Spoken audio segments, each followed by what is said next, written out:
Welcome to Streams of Income, hosted by best-selling author and entrepreneur Dr. David Powers, where we discuss streams of income, passive income, residual income, and even why there are dinosaurs and zombies in this intro.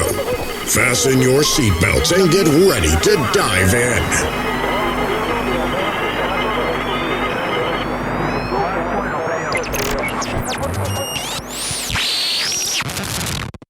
Hey everybody, welcome to the Streams of Income podcast, and we are here again with Mr. Omar Kharbat, and man, this is episode 3 of this multi-series that he's doing for us on building a business from nothing. You're still working full-time, you want to get out of that, or you want more money, whatever, but going from nothing to something big. And so this episode 3, we're going from 100K to 1 million. So we're scaling without breaking, as Omar puts it. And so I'm going to go ahead and turn this over to Omar. And before I do that, though, just be sure to watch the other episodes. And I don't care if you're already in business. It's good to just sometimes go back to basics and do a review, or maybe some of you just need a reset because things aren't working good and you need to go back to the basics. And so watch the other podcasts and then jump into this one when you get to it. And Omar, go ahead and cut it loose, man. Hey, Dave. All right, guys. So... This is not the same shirt, though. It's different. Today I have a stain on it. Yesterday I didn't have a stain on it, so I have 400 of those shirts. Oh, that's why I always wear black, and that way I can I'll bleed on it or whatever, and it's still good. It doesn't show. Cool. All right, good. So yeah, I think we to summarize, from 0 to 1 was all about hustling, and from 1 to 100 was all about productizing. And now we need to go into a new phase in your business, which is you need to systemize it. And just systemizing one word is not enough. So basically, you have to specialize, and you need to clone yourself, and you cannot scale unless you systemize yourself. So you need to build a system that has things that's proving and it's working. You have offers that's already been crafted, and you positioned yourself. You have a brand, which is yourself now, and you have the wheel spinning. You have at least 3-4 days a week full of schedule, and now you're ready to start getting off the truck. And this is what this episode is about. You want to take it where you start cloning yourself, and you need to slowly move out. Now, let me talk just a little bit about cloning yourself, because I think that's the most important thing, and this is where everybody fails, cloning. And I'm using the word cloning is you want people just like you are in the business that you're doing. And you can find these people, maybe about 50% have the qualities of what you want them to be. I'm talking skills, not business-minded, not marketing. You don't want that in them. You want them to be skilled guys who can actually do the craft that you do. And then you take that 50% and you build on it another 50% to train them on how you've been doing things and how you do things. You already wrote down your systems when you were doing stuff. So now you have a system. You have your one-page standards, SOP, I think. Is that what it's called? SOP. Yeah. So a standard operation procedure. Yep. Do this, don't do that. I expect you to do this, don't do this. Don't tell the customer this, tell them that. So very much it's an SOP. And I think I probably have one online floating around. I'll see if I can share what I used to have. It's perfect, one pager. And so basically you're cloning yourself, and when you're cloning yourself is the benefit from this is the guy's going to be doing 75% of the work, but they're going to come back and give you 25% work. So when I hire somebody to do XYZ for me, he's going to make me do, ABC. Mm-hmm. And I'm hiring you so I don't have to deal with this issue, but now he's giving me more work to do. That's like, okay, we're going, so now I'm doing 25% of the work that I actually paid for, And then if you hire 4 guys, guess what you're going to be doing? You're going to be working full time serving those 4 guys. Yeah. And companies, what they do, they scale and they hire 1 guy to deal with those 4 guys. Or they'll take one of the 4 guys and promote him and have him deal with 4 guys, and on and on and on. And the system is growing 1 to 4, 1 to 4, 1 to 4, and then probably going to be 4th of your system, or those middle management guys. But if you clone yourself, you can clone yourself, and there's no middle management, and you're saving a lot of money, and now you can grow a lot faster, and you can grow with no surprises. Now when you have middle management, you have to buy extra insurance for mess ups and all the extra stuff that happen. So you need to take this cloning very seriously and try to duplicate yourself when you hire. Yes. All right, we can move on now. No, I love that, because that's something you don't see much. And a lot of my clients are smaller, like family style businesses. And be honest with you, they don't ever look at it from that point of view. They usually just hire family or somebody from church, and somebody that just needs a job, and they don't ever even think about how to scale them, how to clone. And I love that concept. If you don't hire the perfect guy, chances is going to give you as much work as he's going to do for you. So you're just like not getting anywhere. You know. Oh yeah. And then when he shows up drunk on a job site, you have to go fix his mistakes and make the customer happy again, or you've lost a customer. Right. Yeah. Or you have to spend extra time trying to figure out how to deal with this guy, or have to deal with his problems.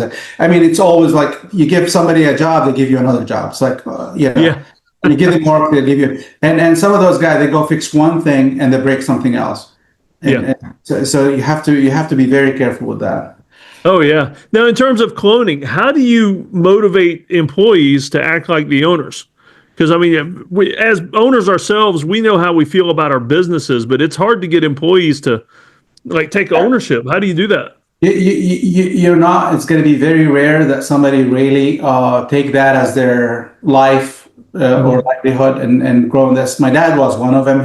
He worked. No, he worked for 40 years at an oil refinery, and he thought that without him, that refinery is not going to run. So he really owned his job. I mean, those guys, they're out there, and if you find one, bring him very close to you and don't let go of him. And maybe 1 out of 4 is like this, but the other guys, it's very hard because they have other plans in their life, so they're not forever with you. One way you can motivate those guys, it's either with money. Respect is the most important thing. You have to respect them for what they do. You don't have to look down at them as like, I'm the boss, you're the employee. Well, without the employee, you're not going to be a boss. But so you have to be very careful with how you treat your guys. Don't at the same time, don't let them control you, because the wrong guy, if you give him power, they're just going to abuse the system. And so you have to always have this balance. And there's 2 ways you pay somebody. You can pay them salaries by the hour, or you can give them commission, based on jobs. Now, it's been proven that people in sales, you give them commission. And the people that labor work, the physical work, they want to get paid for their hard work, for their time. So if it's a physical work, you pay them by the time, but if it's sales, you give them by commission. Now, it makes a lot of sense to merge the 2 together and make your guys actually selling for you. And then you have to combine both bases, like, okay, this is your how much you're making by the hour, but this is for all the extra stuff you brought us. Now you treat them like owners, and they start acting like an owner, because now it's important for them, the sales of next week. And I also will tie them up in a team effort. So if our sales go over $20,000 next week, each one of you guys is going to make a bonus of $200. And now they working as a team to get there. because everybody is like, okay, now we're gonna probably do our best not to miss or lose any job. We're gonna try to get every job we can, and and for them, the $200 makes a difference a week. For me, the over $20,000 reached my goal and make me scale more. So there's an art into how to get those guys, and I suggest you go and start prompting AI or look up videos on how to motivate your team. I'm not going to cover this in this episode. There's a lot going on there. You just have to figure out how you keep your team motivated. And it's, that's what we need to focus on. All right. So you and I both know that most people that start a business, first thing they're going to do is they're going to go out and want to spend $100,000 and max out their credit cards on new trucks and equipment and everything else before they even sell the first job. So scaling stuff like that is really important. What would you recommend for scaling trucks and equipment? Do not scale until you're really desperate to scale. Like, do not buy the extra truck or the extra equipment unless you really, really have to. If you need a backhaul, go rent one. But if that backhaul becomes necessary every day, then you go buy one. Don't hire just because you're having a busy hurricane, or try to grow with your own team and make your own team strong, because then you get a hire, and then it's going to get slow, and then your business is going to be very so when you reach your maximum capacity, we used to always ask the customer is like, have you used us before? So, and especially in hurricanes, like now everybody's going to be calling you, like, have you used us before? And someone was like, no, this is my first time. It's like, okay, well, we have this many this week. If we covered them, we'll be more than happy to take you, but we're gonna stick with our customer first. So that's one way to kind of like get to our maximum capacity, and then that's your 100% efficiency. Because now if you keep chasing the growth and never reach your efficiency, I mean, you'll never make extra cash. So you need to maximize your demand and control your supply expenses and keep that profit margin going at all time. Okay. Yeah, so you don't need the brand new $150,000 Ford Raptor just to go out and sell some construction jobs. See, now they're buying dualies. $20,000 dually. Like, whoa, do I really need this on my driveway? yeah, and they slap a little company logo on it just so they think it's all for their taxes and they're good, but they still got to pay for it. Yeah, I think trying to save on taxes is the biggest, the worst philosophy anybody have. I have a friend who pays $100,000 a month in taxes, and a month in tax. Now he bills $300,000 in rentals, and he spent $100,000 every month on taxes, and he pays his taxes monthly though. Why? Because to him, this is my income from all the compound real estate that he built over the years, $300,000 every month. And then this $100,000 is the share fare for his infrastructure that he's operating on, and he sends that every month for his estimation and all that stuff. Now he's using every strategy there is. This guy, like, he probably used all the strategies, and he's paying a lot of money on consulting and all that stuff. Yeah. But he keeps $200,000, and this $200,000 every year buy him a new property. Wow! Yeah. So it's growth. It's So don't try to save on taxes, because that's not a good philosophy. Be good with your strategies, but again, this show is not about that. We want to focus on what's important here. So systematizing is the name of the game when you're getting to this, from the 100 to 100K to 1 million. And we talked about the owner and the employees, but how do you systematize other things? Like, are there other things you should create systems for within the business? Absolutely. This is how it goes in our business. The first is you need to start getting leads for the work. And this is kind of a marketing effort that you have to have. Like, you have to have marketing channels. And at this stage here, You do have word of mouth going for you, but you also need to maintain your brand. You need to maintain your communication with those customers. Now you have a big number that you have probably at this point, you'll have about 4,000 customers that you need to stay in touch with. So you need a CRM, some kind of software that stays in touch with these people. They would like to hear from you, not every day, like some annoying people do. No, you probably want to hear from you when it's time to give them heads up. It's like, hey, we're approaching this season. You better winterize your pipes. Hey, we're approaching this season, and expect condensation leaks or expect this. And those are like very useful emails that you need to stay in touch with them. Now, if they book your service, of course, you want to tell them, hey, I want to remind you that I'm coming tomorrow. And once you're done with the service, like, hey, how was everything? Tell us honestly, really, off the record, what is it that we can improve with? Something like that. And so that's your CRM machine. There is popular softwares out there that you could use. I recommend at this stage, when you go up to and trying to reach the 1 million, if you can get into the Service Titan platform, that's one name. Another name is the Home House Call. House Call is another software. Okay. I'm not sure if Jobber is as good as this tool or not. It's good for something, and I don't know if it's going to be good for that 1 million. Now, and there is an industry-specific softwares that you need to find out what and say alternative to Service Titan. Do a search, alternative to Service Titan for roofer, or alternative to Service Titan for HVAC, or so. And look up those CRM machines.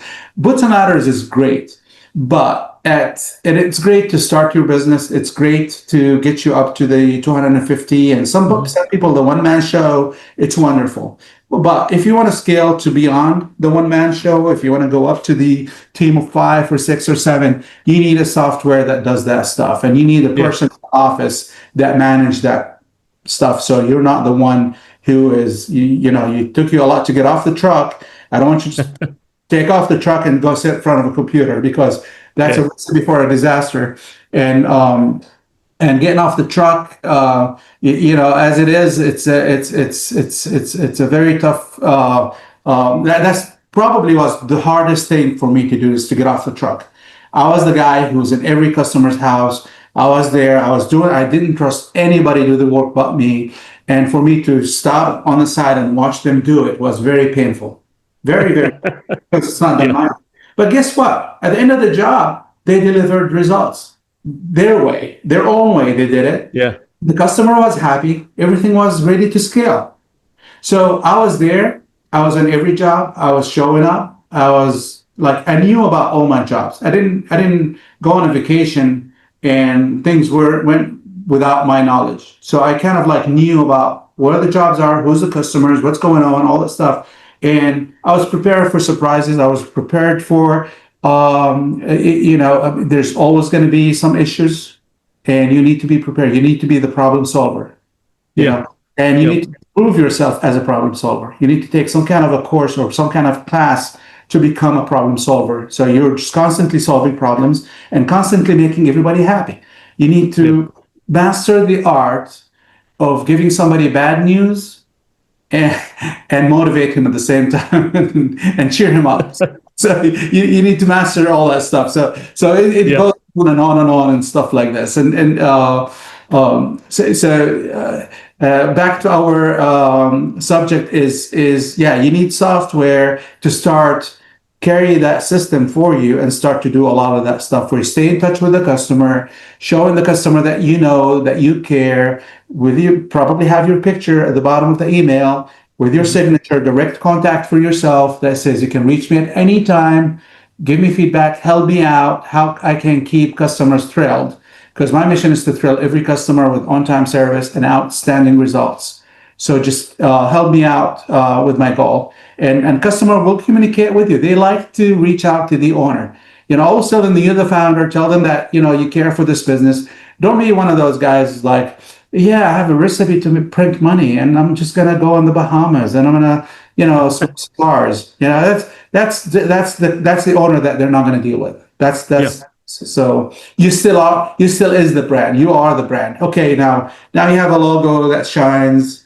Now your trucks are clean. And you're showing you're present by the organization. Like in my SOP, I used to have always back up the trucks. Yeah. I used to be a shopping center in my area, $120 a month to leave my trucks on the main road. Oh. If you go to Google Maps and if you search up on College Road, you will see my Sano trucks there since early Google Maps. So ever since Google Maps, you'll see the Sano trucks on the road, and they're always clean. They're always backed up, and that was my branding. People trusted me because they see my truck every day, and there's like north of 40,000 cars that pass by that road every day. So that's like I'm here. I haven't gone anywhere. And I'm so I have a system. And I'm staying in touch. So yeah, CRM. Look for softwares. Try to automate your schedule if you can.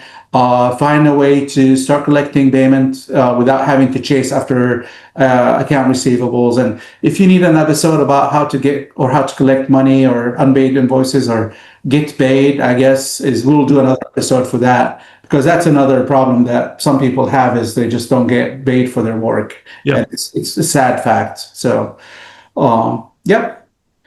Yeah, I love that. Systems for everything. And I'm a little OCD about that kind of stuff myself. I love systems. And but a lot of people I'll run into don't. Like, they're just, I don't know, they hate it. They're afraid of them. They think it takes the fun out of everything. But if you want to scale, you got to have it. Yeah, and I still old-fashioned. I still use spreadsheets. And if I want to tell you my whole life is one sheet that has my balance sheet, that has my account receivables, that has my profit and loss statement for every company and every property I have. So I have all this in one spreadsheet that has links. Yeah. So you build your own software very much for your system. and in my sheet I have my trust structure, my will, and instruction for those after me. What if I die today and these kids wants to come and find my passwords, or they wants to figure out what the heck I was working on? I have all that in one sheet, and I share that link with all the kids. Like, here, this is me, and this is what I'm doing. Yep. No, it's a good idea. Great idea. So as we're kind of coming to the close of this whole series, any final tips, anything we've missed or that you really want to drill down on? Well, I think the systemizing is probably what the take from this whole thing, but also you need to standardize your service. When you go and buy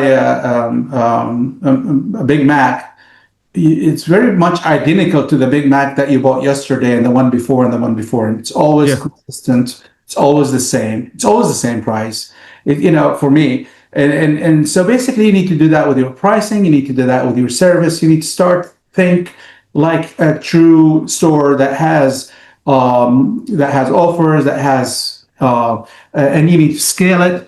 I'm not going to be able to help you with marketing because it's constantly changing, but you're going to need to spend 10% on marketing just to keep things spinning beside your CRM and all that stuff. And now you're not billing like you were in phase 2, giving services. You can't give service now. Your time, you have no time, but you have money.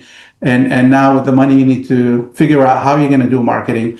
And your marketing has to be very, very, very, very smart. You can't afford to spend any money on anything. You don't want to buy pay-per-click and compete with the $20 clicks. But you need to find clicks that's still $1. And in today's age, like, okay, I'm not going to go and waste my time on plumbing in Wilmington, North Carolina. I'm just going to look for somebody who's looking for specifically water heater replacement same day. Or a click that nobody is banking on, but there is few demands, and I know there's 15 water heaters that breaks down in Wilmington every day. I'm going to go and be specialized for those guys. I'm going to find them. I'm going to get them to call. So you just have to be very smart with this. You also need to watch for your KPI which is your key performance indicator. You need to figure out where your efforts are, what you're spending on, what you're coming back, who's the customers that's coming in, where they're coming from, and how long they're staying, and why did they leave, why they didn't stay. All that stuff is, your churn. You need to find out the rate and if it's going up or down. You need to always investigate and examine your offers. And of course, you want to go in the field and inspect the results. You want to just reviews by itself is not enough. You want to go yourself and see if you're happy with the job or not. I usually send them to clean some friend's house and give me your feedback, or Yeah. So I always have very close ties with my customers, and some of those customers will call me and tell me, he's like, Omar, maybe you want to pay attention to this truck who's smells bad or something. Yeah. I mean, you'll be surprised the things that you're going to hear. Oh yeah. And my very, very, very final take on this is stay lean, deliver value, and stay profitable. So you don't ever waste money on when you have a toothpaste, like we said, you want to squeeze it till the end. Don't waste any toothpaste. Don't waste any money. Stay lean, deliver value. That's your recipe for exponential growth of clients. And that's actually, when I sold the business, that's the most important thing for the buyers. How many customers do you have? You know? It wasn't how much your sales, it wasn't how much your revenue, it's the customers. That's what everybody's buying, your customer clientele, and that's what they want. So that's what you want, active customers. I think the past 2 years of active customers, like how many customers you have or served in the past 2 years, and what's the average ticket price is also important. Yeah. And stay profitable. You're in the business to serve and to also make profit. Oh yeah. And I tell you what, you've given us so much of your time on all these podcasts. How about take some time for yourself and tell us about Boots and Ladders, and give us a quick primer on that and why you're so amazing for somebody who's wanting to start a business. Well, Ed, thank you for that, because when I sold my business in 2015, just like anyone else who was reached my goals, I was burned out, and I have money now, but I don't have any time, and I wanted some time. And I just got on my motorcycle and we went riding with friends of mine, camping, and did everything. And in 3 months, I was done with that. And I'm like, okay, I'm now done with all the partying and all the fun, and I'm kind of bored. I have time. I want to do something. I have all this information from the past. What do I do with it? So I started looking for business ideas. I started looking for other businesses to buy. And then I said, I'm gonna find me a $10 million business and buy it and finance it. Somebody's retiring, wants to just hand it out, somebody like me. And before I did that, I said, I started praying. God is like, give me a big problem to solve. My next business has to be something big. I don't want it to be small. I want it to be a big thing. And then throughout the time, thinking and brainstorming of what I want to do next, I realized the hardest thing that was in my life is to start my business. The very hardest thing for me was from 0 to 1. Yep. And I'm like, okay, how can I help with that? So I start coaching. I start coming up with ideas how I can give this information to people. I did some workshops at the community college here. And so most of the attendee weren't the demographic that I was looking for. They're just not, they're just people who have extra time. They just want to come and watch work. And my demographic were actually out there hustling in their jobs or their night jobs, or they're in restaurants serving tables. So they don't have time to come and see my workshops. And I'm like, okay. And we kept brainstorming till I figure out, you know what? It would be great if I designed the tool that helped me productize my service, which is a website that I built for myself that has my profile, and it has my online booking, and it has the payment, and kind of like a CRM, small CRM for a one-man show. Yeah. And I decided, it's like, if I take that and if I can scale it and offer it to everybody else, kind of like what Shopify did for their people. So Shopify is the same thing. If you want to start your online store, you can build your shop with them, and you can use it and promote it. everywhere else in your social media and in your website and all that stuff. So I did the same thing, not knowing Shopify at the time. I start building Boots and Ladders, and I was like, if I have all those users using this tool, why don't I promote them to customers? They're right there. They're 1 mile or 2 miles away from somebody who's looking for the service. How about if I turn this into a marketplace?